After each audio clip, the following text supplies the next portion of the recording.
Okay, guys, before we officially start this unit, we're going to have to go through a few more notes so we can really understand what was going on at this time. Okay, so before we do that, we have to look at some of the questions of the times, which we should be kind of familiar with actually after you have gone through the different articles on News ELA.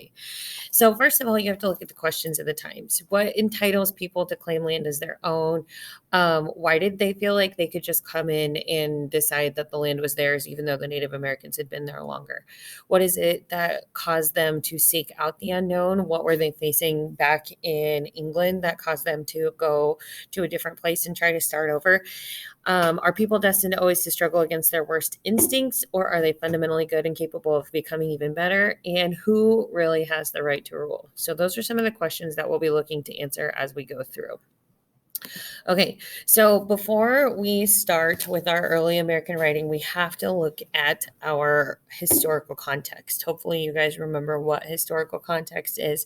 Remember, it's all of that background information to kind of give us what we need to understand about that time period in order to really figure out what's going on. So I'm not going to read these notes word for word. Hopefully, you can look at them while I'm talking to you, but you have to realize a lot of what we know from this time was recorded in different diaries, letters, and reports that were being sent back to England.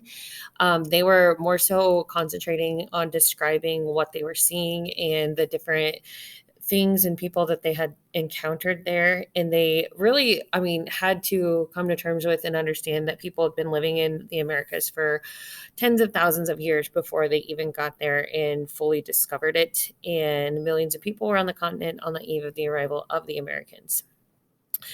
A couple of notorious people at this time would have been William Wood of Massachusetts Bay Colony, who described the Native Americans' reaction to seeing ships for the first time, as well as William Bradford, who was the governor of Plymouth Plantation. And he didn't really have the most positive ways of describing what they were seeing, but we are going to read one of his firsthand accounts as well.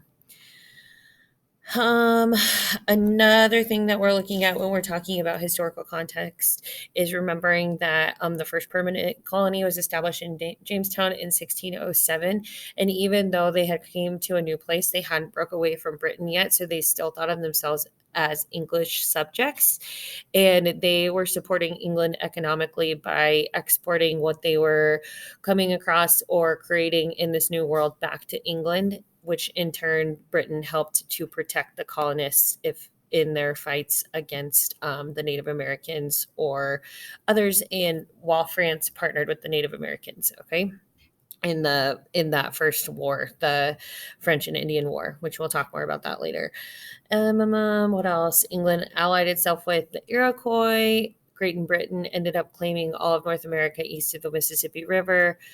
And then eventually we were led in 1776 to the Declaration of Independence when America broke away from Britain and they drafted the Declaration of Independence in the Constitution of the US. So those are some of the things we're looking at when we're talking about historical context, and we will discuss more in the next video.